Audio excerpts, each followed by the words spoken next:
Number సిరీస్లో problem చూద్దాం. 5, 11, 34, 133 అయితే నెక్స్ట్ నెంబర్ని మనం క్యాలిక్యులేట్ చేయాలి.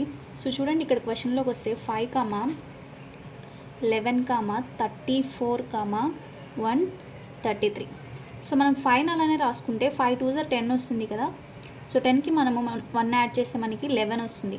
నెక్స్ట్ చూడండి, 11కి 34కి ఏదైనా కాంబినేషన్ కనిపిస్తుందా? కనిపిస్తుంది. ఎస్, అంటే 11 3s 33 ప్లస్ 1 యాడ్ చేస్తే మనకి ఆన్సర్ వస్తుంది 34. నెక్స్ట్ చూడండి, 34కి 133కి ఎక్కడైనా కాంబినేషన్ కనిపిస్తుందా? సో చూడండి, సో 34 4 చేస్తే మనకి 132 వస్తుంది. దానికి 1 యాడ్ చేస్తే మనకి 133 వస్తుంది. సో చూడండి, ఇక్కడ 5 2 11 3 నెక్స్ట్ 34 4 నెక్స్ట్ ఏమొస్తుంది? 133 5s అంటే 2 3 4 5 133 5s ప్లస్ 1.